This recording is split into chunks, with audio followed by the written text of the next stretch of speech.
रावण यह नाम सुनते ही हमारे मन में केवल एक अहंकारी राक्षस की छवि आती है जिसे भगवान श्री राम ने पराजित किया। लेकिन क्या आप जानते हैं, मृत्यु से ठीक पहले जब स्वयं भगवान ने उससे उसकी अंतिम इच्छा पूछी तो रावण ने 8 ऐसी बातें बताईं जिन्हें सुनकर राम भी आश्चर्यचकित रह गए थे। ये इच्छाएं केवल शक्ति की नहीं बल्कि सृष्टि बदलने के महान स्वप्न की थीं। आइए जानते हैं रावण के वो 8 अधूरे कार्य जो अगर पूरे हो जाते तो शायद आज हम इस दुनिया को पहचान भी न पाते। 1. स्वर्ग तक सीधी सीढ़ी। रावण की पहली और सबसे बड़ी इच्छा थी धरती और स्वर्ग को जोड़ने वाली एक सीधी सीढ़ी बनाना। सोचिए, अगर यह संभव हो जाता तो स्वर्ग और नर्क का रहस्य हमेशा के लिए खत्म हो जाता। इंसान सीधे चलकर देवताओं की नगरी तक पहुंच पाता। 2. मृत्यु पर नया नियम। उसकी दूसरी इच्छा थी कि कोई भी बच्चा अपने पिता से पहले न मरे। रावण इसे दुनिया का सबसे बड़ा अन्याय मानता था। वह चाहता था कि मृत्यु को एक नए न्यायपूर्ण नियम से बांध दिया जाए। 3. पाप पुण्य देखने का यंत्र। रावण की तीसरी कल्पना एक अद्भुत यंत्र बनाने की थी जिससे मनुष्य मृत्यु के समय खुद अपने पाप पुण्य देख सके। यमराज के दूतों की आवश्यकता ही नहीं रहती और इंसान खुद जान पाता कि उसे स्वर्ग मिलेगा या नर्क। 4. मीठे समुद्र। सिर्फ मानव जीवन ही नहीं, उसकी नजर प्रकृति पर भी थी। चौथी इच्छा थी समुद्र का पानी मीठा हो जाए ताकि प्यास से कोई न मरे। कल्पना कीजिए, आज अगर हमारे समुद्र मीठे होते तो जल संकट की कहानी क्या होती। 5. चंद्रमा का शुद्धिकरण। उसकी 5वीं इच्छा थी चांद को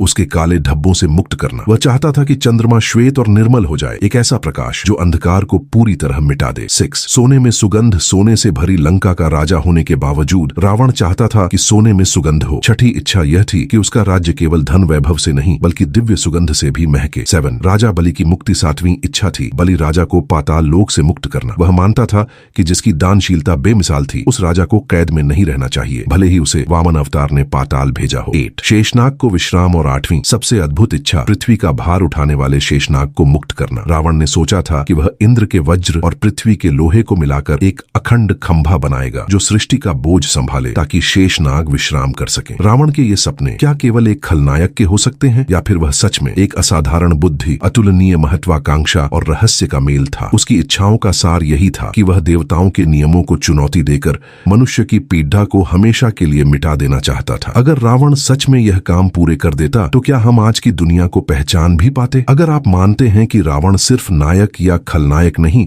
बल्कि एक रहस्य था तो कमेंट में लिखिए जय श्री राम और इस वीडियो को अपने दोस्तों से शेयर करना न भूलें।